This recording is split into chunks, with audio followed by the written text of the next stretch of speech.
Greetings. Welcome to Black Art Matters with Broadway Dallas. My name is Anyika McMillan-Herod, and I will be moderating today's Playwrights panel. I am so happy to be in the room with these wonderful artists who I consider my peers and who many I am fans of their work, and you will be too after today's conversation. To my right, we have Terrance Brook Boykins, who's joining us today. Terrance hails from Chicago, Illinois. He is a playwright with a corporate job. He holds a BA from California State in Los Angeles in radio, TV, and film, and a master's in humanities from UTD.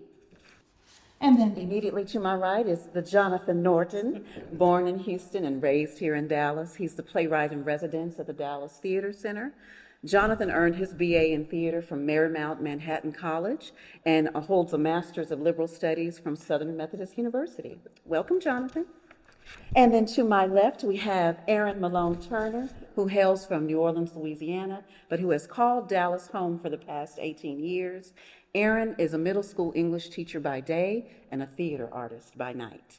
She was educated at UT Arlington, where she holds a BA in English with a minor in creative writing, and she hopes to be pursuing her master's in playwriting or dramatic writing in the near future.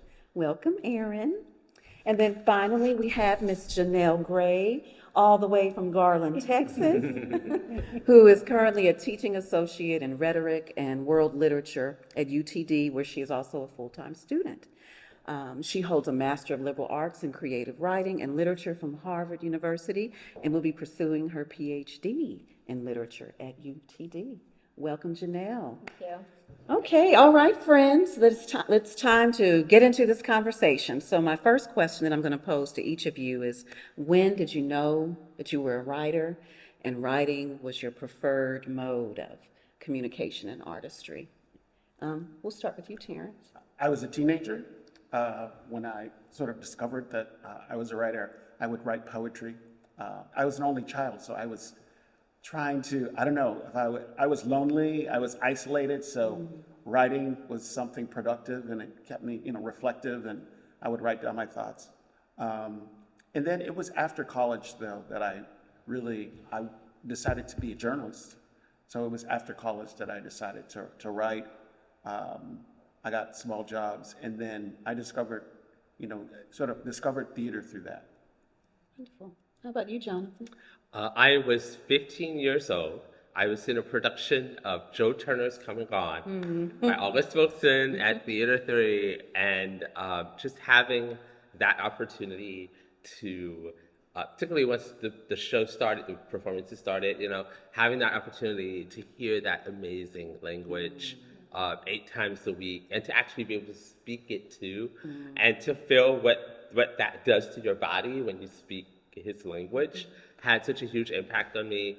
And like backstage, I started writing scenes and monologues to pass the time, and I would recruit actors in the show. So okay, you're gonna be this character, and you're gonna be this character, and whatever. I would do the whole thing. And then Vicky Washington tells the story of how after a certain point, they'd be like, "Here he comes. He has paper in his head. Hi, lock the door, cut off the lights." That whole thing. Oh, I love it. That had a huge impact. And I was at Booker T at the time. So I started taking the playwriting classes with Ellie Lindsay, and something really stuck.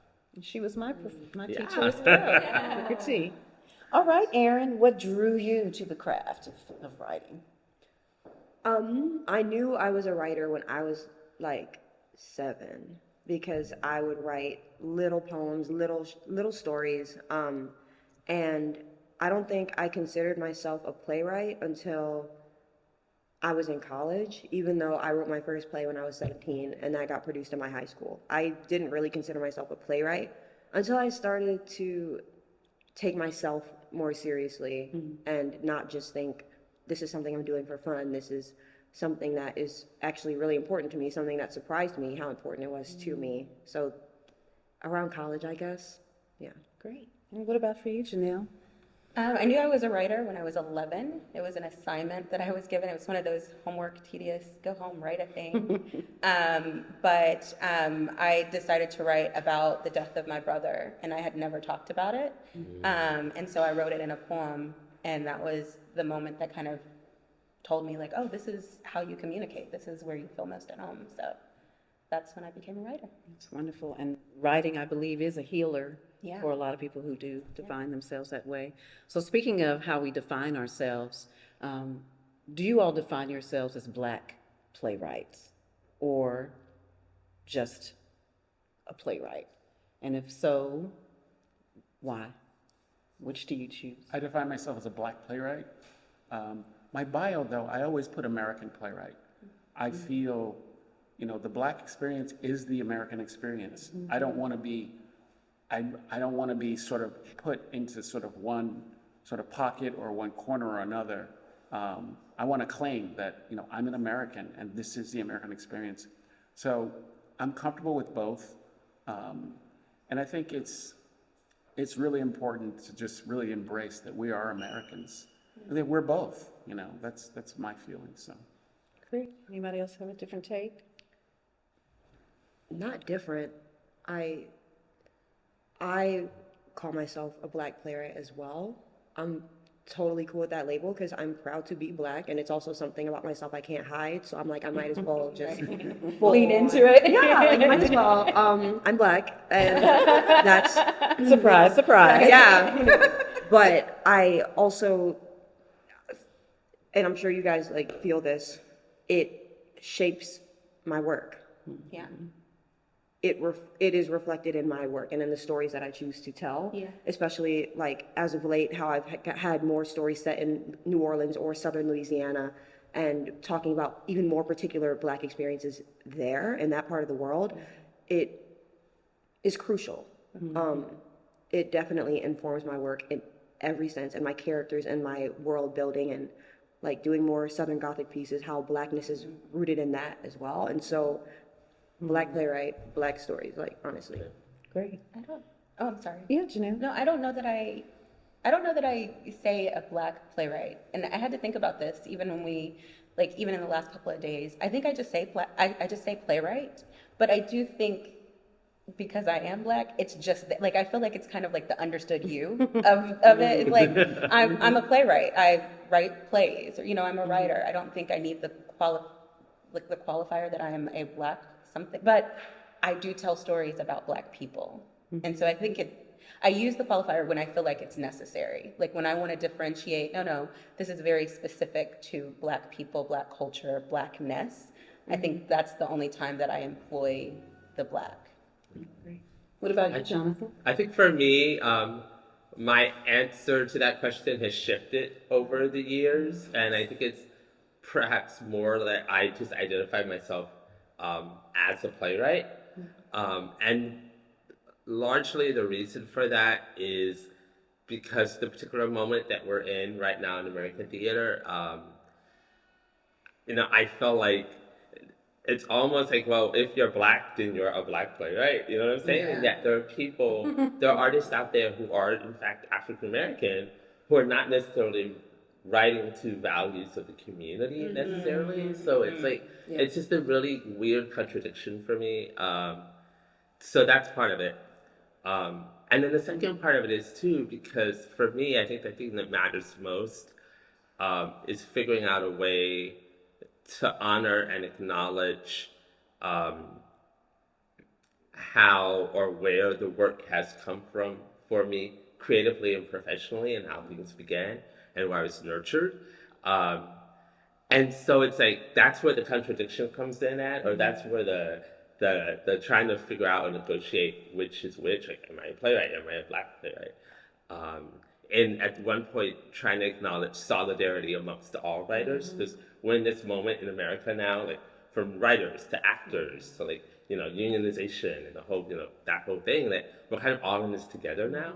But yet, there's also the piece of it that but the organizations and the companies that first nurtured me and supported me were so Rep and Bishop Arts Theater Center and Black Academy of Arts and Letters. So how do I acknowledge that? Or am I not acknowledging that if I don't say that I'm a Black playwright? So that was a very long answer to your question. No, but it is very complex. Yeah. It's because of our experience here and just, the system that has been put in place here in America. So with that, sometimes when we define ourselves or being Black artists, it can come along with an othering Yeah. in a negative context, which is kind of what you're kind of alluding to. So have either of you ever actually experienced othering in a negative way as artists, as an artist of color? Yes. I haven't experienced othering in a negative way, but I've felt othered in a sense of where I felt that the theater organization sort of approached me with an interest about writing something. I didn't really feel like an authentic connection to that organization. I felt like it was an opportunity for them, more so that I was like, but you don't really you don't really tell these stories. Well, we know how our industry works. I mean, there's grants and there's support and all these things are very good, but I sort of felt like, I could look, well, my answer was like, I'll reflect on it, but I sort of felt like, it wasn't authentic for me. I was like, no. And then I did feel a little othered. I was like, why are you interested in that? Wow. I don't see you having a history of doing this kind of work.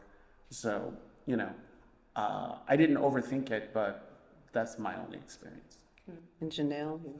Yeah, I know I've told this before, so hopefully it's not overly repetitive to my friends here, but there was an experience, and it was more of one that I observed, and I felt like as the other writer in the room, I had to step up for the person who was being workshopped, because, in the workshop process, the writer tends to be a little bit more quiet and take all the notes.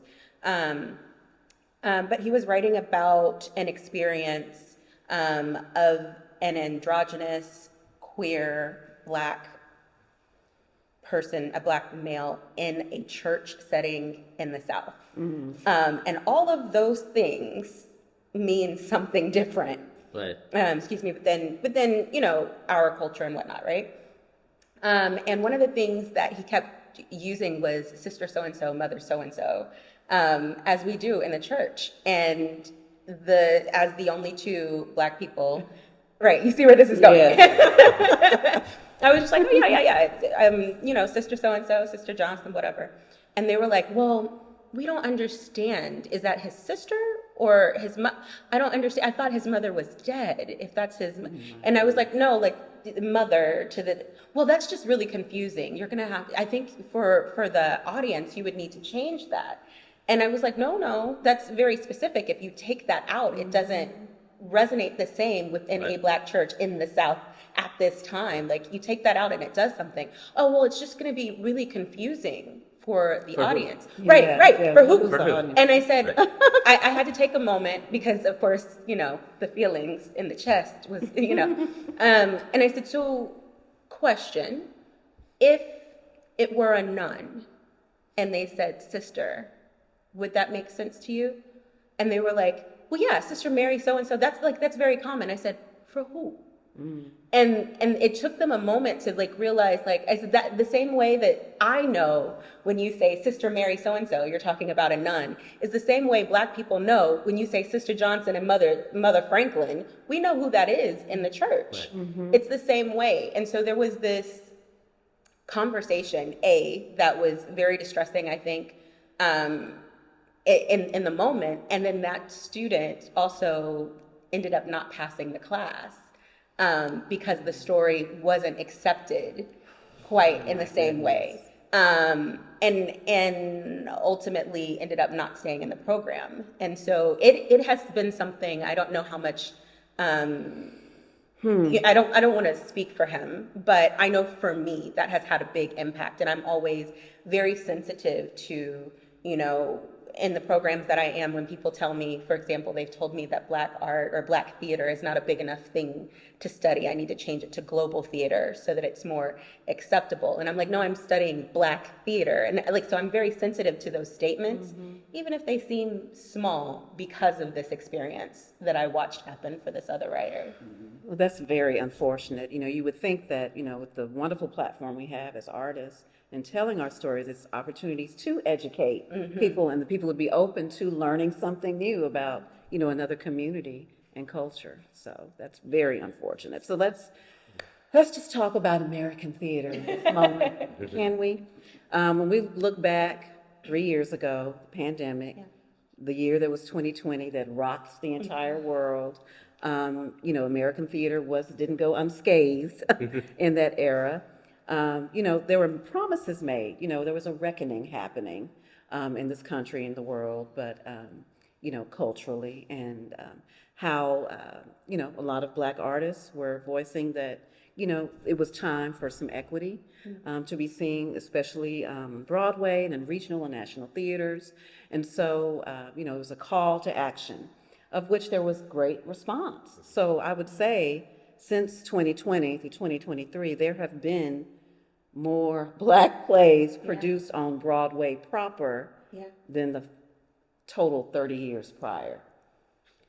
However, now there's a rollback happening, going back to old ways, as many people believe. So those rollbacks are happening. So my question is it better as artists, as writers, yes, we're Black writers or playwrights or what have you, we tell these stories, to raise our voices to ensure that these PWI institutions and stages are doing and producing our work? Or should there be a shift on demanding equitable resources for our own institutions to tell our own stories? And as someone who runs, Right. I was like, can we turn that to you? a theater company dedicated to, our experience, I'm leaning towards that. So, Jonathan, I know you're widely produced. Right. And congratulations. Yeah. Not just here, but in all kinds of stages and many different theaters. So, just really, I feel like this is harkening back to like the 1950s and 60s. Do we integrate, or do we just ask for the resources so we can do the work quality as well? Or is there value in both? Yeah. Don't speak. Well, I mean, I will jump in and say that I think for me, it's a bit of both. I think it's recognizing that there are some artists who have a desire, or who may not have a desire in terms of like administrative or producing or what have you, and so trying to find opportunities within what is considered the larger field, or whatever. So for them to have access to as many opportunities as possible within the larger field, I think it's very important. But then the flip side of that is that, and from my own personal experience, my own personal story, and it's kind of weird being here today at South Dallas Cultural Center, because back in 2015, South Dallas Cultural Center, because of the genius Vicky Meek, produced my play Mississippi Goddamn, commissioned it, developed it, ultimately produced it. It was an amazing experience. It was a moment. It was wonderful. It went on to become a finalist for the Steinberg New Play Award, alongside Sweat by Lynn Nottage. Like, wait, what happened? From South Dallas? that happened. And it won the Emma Elizabeth Osborne Award. And the great thing about all of that is that it happened right here at South Dallas Cultural Center in sunny South Dallas. But also the way it was able to happen was because we were able to gather the financial resources to put everything that we could behind that production, behind not just the production that folks saw on stage, but the entire development process of it. So I know firsthand that we can do the work, and we're always doing the work, we're always doing great work.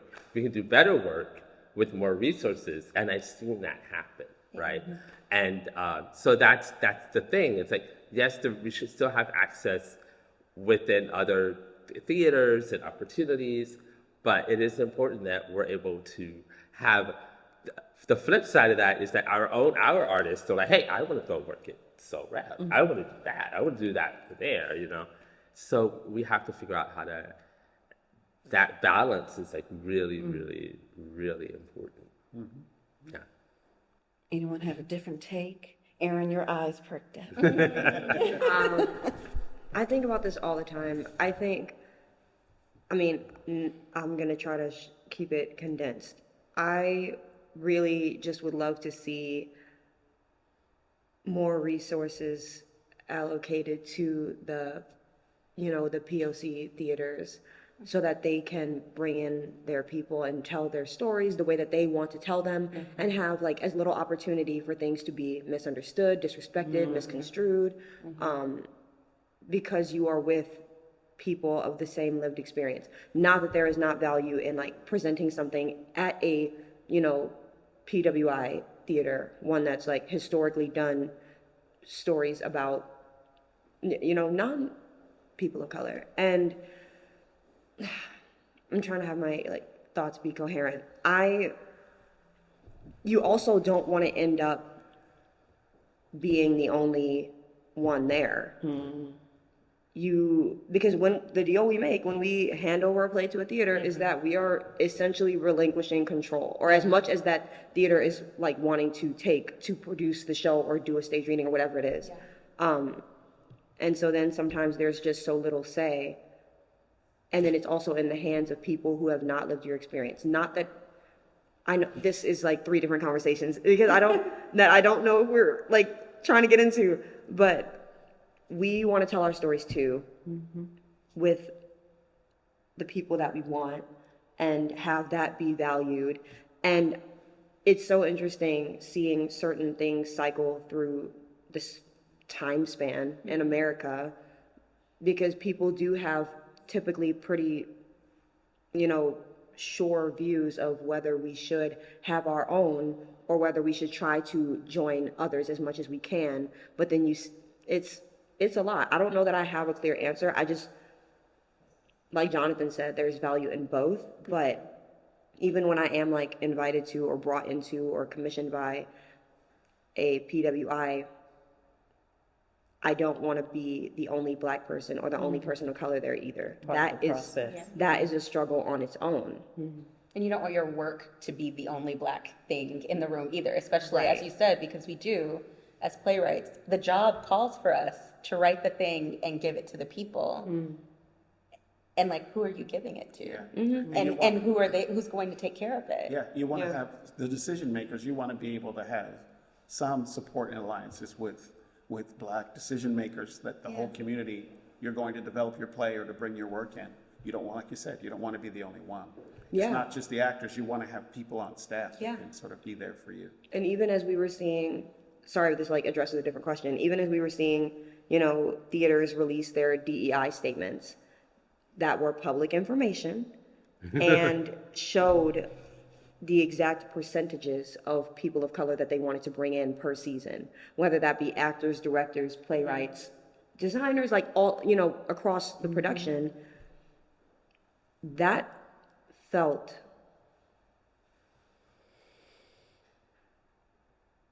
odd a bit, because it still felt like, you're here, but you are encapsulated in this single production.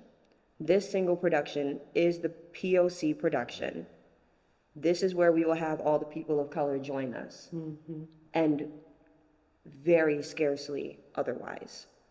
That's when you're telling the Black story. So you get the Black director, you hire all the Black theater artists that you can for this thing. As Why? if the voice isn't valuable enough for any other story. Our artistry is, that's where he's, I think our artistry is limited. Right. And then it's because then it's like, why are we not hiring a Black, playwright or whoever, a person of color to do anyone else? Other, to direct the white stories too. Because they have especially if the white story has nothing to do with being white. You know what I mean? Like, if the white story is just about a man and a woman who fall in love, existing, you know what I mean? Or like a family of kids trying to escape something, then it could be any person. Because it's a human story. It doesn't have to be, it doesn't have to be anything specific to, Right. But then someone might ask, well, then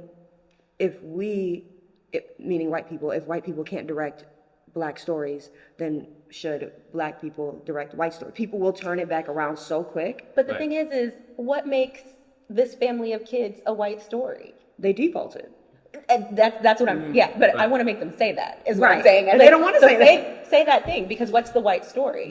Because, Well, I would say white directors have always directed our stories. right, I mean, you even look at television and film, Yeah. or even children's books. Most children's books prior to last decade that were of people of color were not written necessarily by Black authors. So they have always immersed themselves in leading and telling our stories in some way.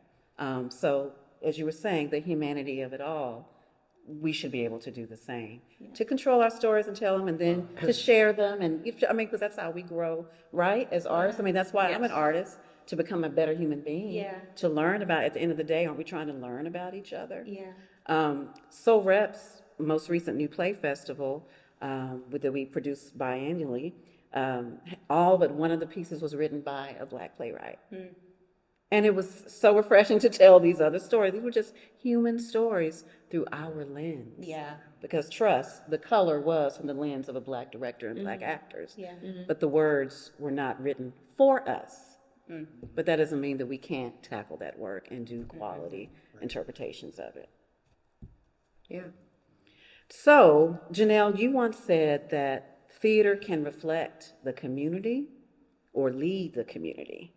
And so, can we shift gears a little bit to talk about how we might eradicate the white gaze on our work and empower the exploration and celebration of our Blackness and our culture in the realm of theater in a way that's empowering and respectful?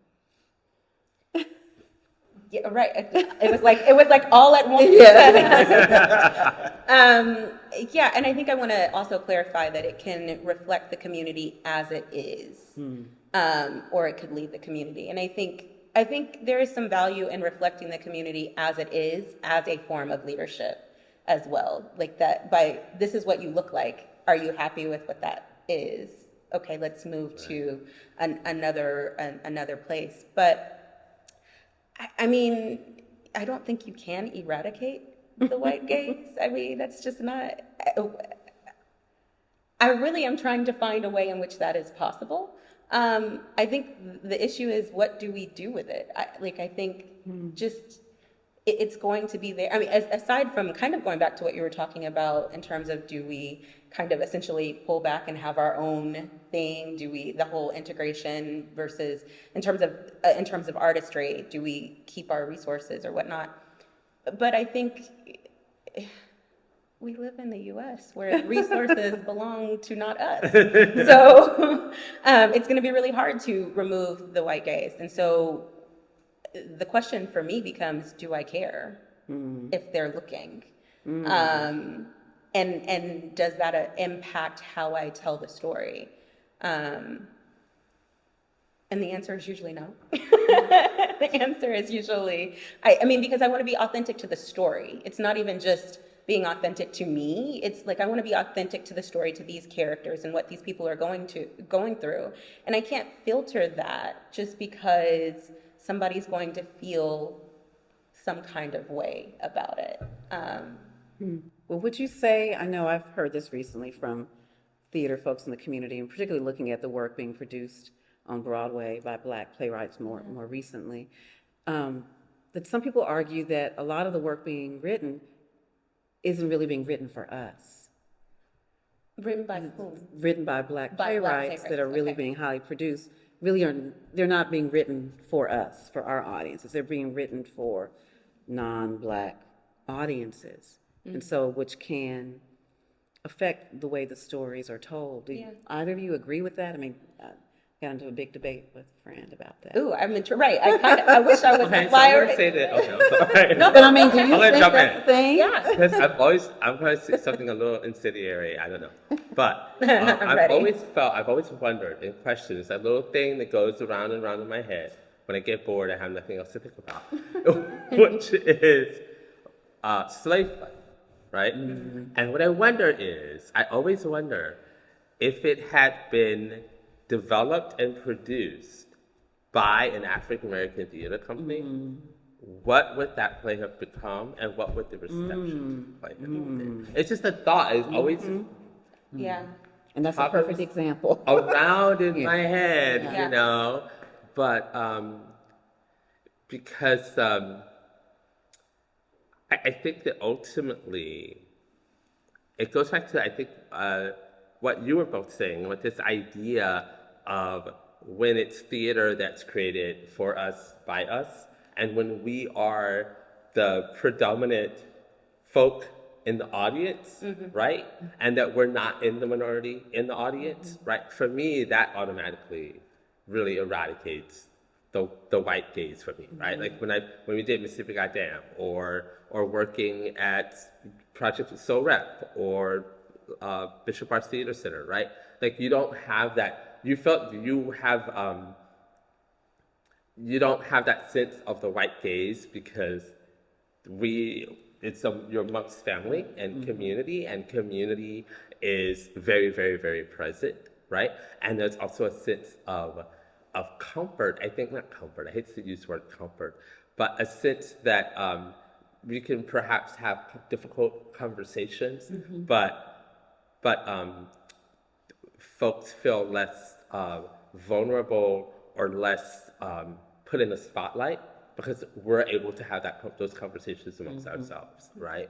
Whereby, and going back to a play like Slave Play, right? Like I think there are probably very interesting conversations that the play examines or wants to examine, that within the context of Black folk being able to really sit down amongst ourselves and hash this out, that's one thing. But yeah, New York Theater Workshop, like, what do we expect? I mean, what do you think is going to happen? You know, and I think when we talk about the white gaze, it's not our problem. It's not our issue as artists. It's really the theater's issue, because what it speaks to is a lack of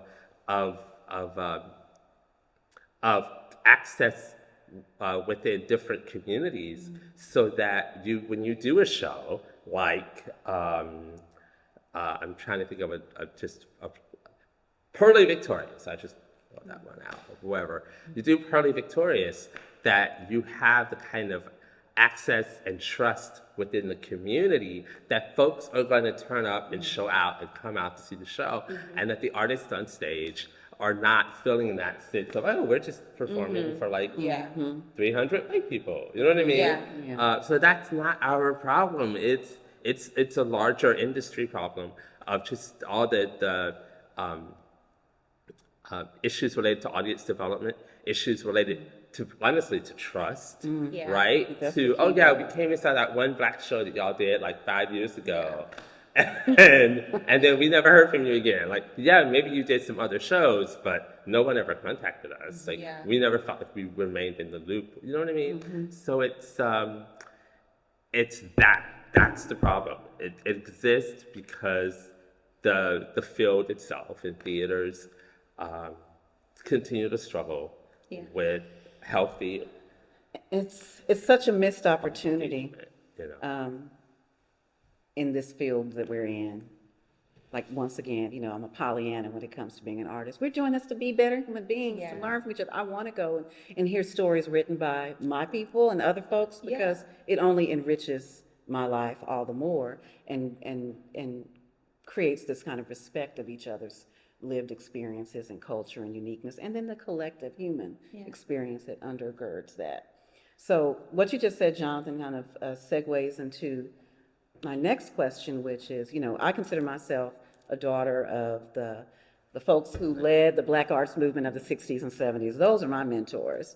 And, you know, Black theater bloomed during that time in response to social, economical, you know, political dynamics that were taking place. But the reality is, Black theater isn't new. It's been around since the 19th century. We're talking about in America. And before then, it was just a part of who we are. In circles in our villages, telling stories, whatever. That's always been a part of who we are. But as far as our American lived experience, it's been around since the 19th century.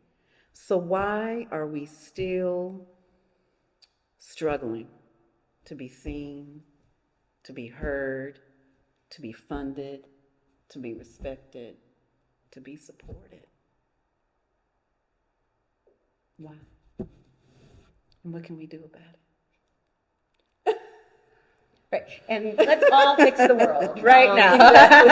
Yeah. I mean, at some point, please. Yeah. While Jonathan was talking just now, I had like two thoughts. One, the main thought is that we as the writers have already done the tremendous job of telling the story and getting it to a point where it's production ready. Yeah. And potentially doing the work of like shopping it around, having meetings if we don't have agents, or I don't really know how some parts of it go with an agent, but we have done the task that has to be done to like get a story on the stage. So it's like, how much are we expected to continue doing after we've done that initial monumental thing of writing a play and getting it where it needs to be and getting eyes on it and giving it up for production? It's still to be seen and valued should come with the territory. But it still feels like we are begging for that, no matter where we are. And thinking even about the DFW, this is not a small area. There are so many theaters here. There are so many people. But sometimes it feels like opportunities are few and far between. I think everywhere there are going to be more playwrights than slots, you know, but it shouldn't. I don't know that I really have an answer for how to fix it, but we shouldn't have to be. This is not coherent at all. Please cut it. I'm trying to go back to your original question.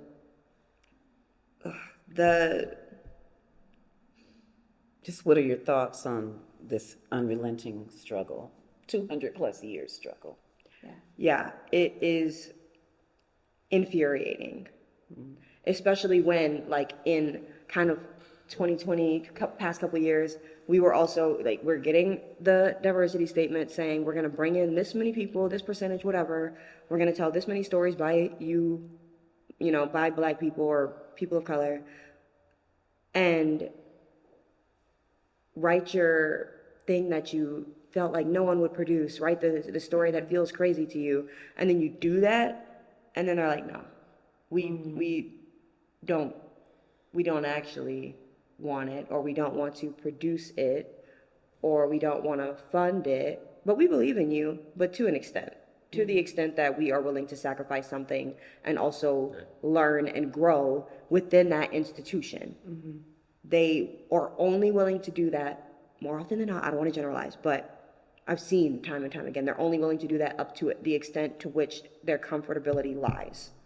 It always seems like there's a line that people are not ready to cross because it means they have to deal with something on their own and without our help, because that's not our job either. I think you've also opened a big box of contradictions with respect to value systems. And I think that's the undergirding thing that you said, and still needing to be valued or wanting to be heard. But that's the thing, right? So like if you go back 200 plus years, Black people weren't valued. So who cared about their stories, right? And so again, 100 years ago, and then 50 years ago, and then 2 years ago, like there's still a value system that's in place that's maybe not being articulated. And so even when you're in these bigger places that are saying, yes, we're now going to welcome XYZ stories, there's still a gate that has to be kept. And it has to be kept regardless of color, to be fair, because as you mentioned, there are more people telling stories than there are slots for stories to be told. So by nature of the fact that any artistry has a gatekeeping mechanism that's there. So then what gets built into the gate that's being kept for Black stories is where we kind of have to pinpoint that thing. And I think it comes down to what Black people value in telling our stories. And again, that's a generalization because my Black is different to your Black, which is different to your Black. It's all different, right? And so what it comes down to is, what do I value as this particular Black playwright in telling this story? And does that value system line up with how this maybe non-Black entity views Blackness? That, And that's where that friction is. not to mention, back then, when you're thinking about value systems, that's so interesting. Got the gears really going again, because thinking about what people on the outside, what it takes to get them to value us and see us, or say that they see us and say that they want to value and respect us and highlight who we are, what it takes. Why also did things start to shift after the murder of George Floyd? After so much of that was happening, and we had Well, there was a threat. A- honey. We was in the streets. no, Why? I know, but I'm just, it's frustrating that Yeah, it took that. that was a Shouldn't big have to have part that of the extreme. shift. Yeah. Why did it take all of that happening and major socio-political unrest to ignite that fire under them? Why, as we are dying, do you want to say, hey, we see you? Do you want to open the doors to us for a while? Because as you said before, it's rolling back. We're seeing them go back and change their minds. Those black squares meant exactly nothing. And that was barely 3 years of It's like I Reconstruction. was just about, okay, great, right here. I was just If about to say, Reconstruction would have just, it's the Reconstruction It's the same experience thing. that we have here. And this is also shouldn't be why, surprised. They can only go so far, and then it's that's like, another soapbox. But I'm like, this is why we need to teach history. Yeah. But yeah, All it is history. yes, all of the history, because it is. If you know that, you start going, oh wait, we only had so many years of reconstruct. Wait, this is so, like, it almost shouldn't have been a surprise. yeah. Do you know what I mean? I know. It almost like if you're going by history, if you're looking at just how things have continued to develop, then this is about right. I think your question then is, okay, now we've watched history, we saw what happened, Reconstruction ended, and so now what do we do to keep from getting to that point? Because we see the writing on the wall at this point. So I don't have an answer. Thank you for the question. But I gather it's exhausting. Yeah. It's just exhausting for us to, on top, we can't just be the privilege of being an artist. No. And that is what is so unfortunate. Yeah. And that is what I personally resent. It's like, can I just be an artist? But then you have to carry these other things with you, and you have to fight, and you have to prove. At some point, we should be beyond that. It just seems like that's when people say, okay, fine, I'll make my own company. I'll make And my that own is what, company. yes, you did. That's Yeah. what we're like, okay, enough. Yeah, I'll do it. Yeah. But then that's also an extra burden Yeah. on you know what I mean? Like, it's also because business I is wanna be hard. an artist, Right. not a I was like, business person. right, business Yeah. is hard, right? I'm But in finances. order to actually find a place that values, and it also says something very specific that I'm only hearing now and I don't like, which is, in order to be valued, I have to be the only one to do it. And I don't like how that feels. You know what I mean? Like, in order for my work, my story to be valued, the only way that it will be valued is if I create something. And that's just a lot of work. I'm sorry. That's just that a lot is. of work. You know what I mean? Oh, my. I'm sorry. No, I didn't mean to reality. derail that. I No, didn't- that is so true. So we know that struggle comes with this work. Yeah. But let's pivot to something else, and I'm going to go to this side of the room. Let's talk about joy a bit.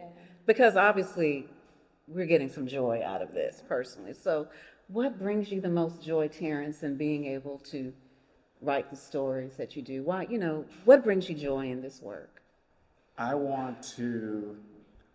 enjoy just writing about how we all coexist. My plays are all about, they're about family, even chosen family, or the settings, even if they're not related by blood, they're still sort of the deep family, those deep family ties. And there's just something about just writing and just just connecting with an audience and just creating a dramatization on how we overcome struggles, how we coexist, how we love each other, how we forgive each other. I think that sense of humanity is really, that's what drives me. And I've tried to sort of, as a journalist, that's how I discovered theater, is because I enjoy writing about other people, not really about myself. Theater has sort of encroached on that. I've sort of had to pull from my own truths and my own experiences, but the whole gateway was that I love telling other people's stories and writing about other, collecting facts and collecting and just offering that for other people to decide how they feel about it, but just sort of I've done, all kinds of different stories, but that's really my passion, is to tell other people's stories. So now I'm having to dig and be a little more vulnerable, a lot more vulnerable, honestly. And so it's the same passion. It's just really telling stories for us to learn and grow. So Great. What about you, John? Okay, so this is going to sound really simplistic and considerably less profound than Terrance's. But honestly, it sounds very simplistic. But when I'm writing, it really brings me joy. Like everything kind of stops, and there's a quiet and a calm, and that really, really brings me joy. And I feel like when I'm working on something new and I'm in that particular moment where it feels like it's coming together, it always feels like I like to describe it to folks as like when you fall in love with someone and the sky is like really blue and like everything and the grass is really green and it's like every day is sunny. I think that's what it feels like. So that Didn't sound brings me joy. simplistic at all, actually. Right. Erin, what about for you? I think for me, I feel joy in the fact that I wrote my first play when I was 17. I'm 28 now. I've grown so much in the past 10 years as a person, and finding community in the theater world, and then also getting to learn acting, getting to learn producing, directing. I know we're talking about playwriting, but seeing how my work and experience as a playwright has, led to other things for me and helped me with other things. Being a playwright helps me as an actor, it helps me as a director, and someone who produces things. So I'm just, grateful, and I feel so, I don't know, I'm just thrilled by the growth and the work that I've been able to do with so much help from other people, and getting to learn and getting to read thousands of plays over the years and just figure out a lot of who I am, not just as a writer, but as a person. I think my answer is a little bit of all of them, because I am also a journalism baby. That's what my undergrad was in as well. And I think it's because I do enjoy telling stories. I do enjoy the humanness of the stories, and how people, like you said, how people interact and how people feel each other and what that energy exchange is like. And I enjoy the process of exploring that. And so for me, I think that the joy of it is going where the characters are willing to go, and just kind of being able to follow what's happening on the page without being the person. I don't really look at myself as controlling what's on the page. I'm just wait, what are, she really said that. Didn't, somewhere in my brain, I'm sure it's me saying that, right? But going there, I'm I can't believe she said that out loud, I enjoy those moments. Because you're also letting the story do what it does. Of course we are writing it, but learning how to let the story tell itself, let the characters show you who they are, what they need to do, the choices that need to be made. Oh my gosh, that's been instrumental for me. Yeah. There's just nothing like writing. I share all of your sentiments too. But with Jonathan as well, it's when I'm writing, it is the universe is aligned, and you feel like you're just this vessel. Tell this story, share it with the work. Yes. Okay, I have this funny in my mind. I imagine that this is what happens with the characters, in my plays when I start writing it. So I always imagine that like I start writing the play, right? And have this group of characters, and there's maybe like, I don't really know the entire deal about most of the characters, but maybe there's one character I do kind of have a connection with somehow. And that character is maybe communicating with me or whatever and trust me, because the other characters are like, well, I told my story to some woman 3 years ago and nothing ever happened with it, so I don't know, I'm not telling you my story, whatever. And so I have this relationship with this one character. I write the play. I finished the first draft, so there's a draft. And so the other character is like, oh, okay. He wrote a draft. Oh, okay. So, well, maybe there's something really, okay, well, let's see what this is. And then they read it, and then they're like, no, that doesn't sound like me. What exactly did she tell me? You know what I mean? I need you to know that as I am currently at the end of draft 2, I am now going to approach draft 3. Just like that. I love it. I'm gonna do it just like I that. love it. What did she tell you about me? What she said? No. It really is a joy Yeah. to do this work. It truly is. So what is on the horizon for each of you? And whoever wants to start, what's next? What's your next big project?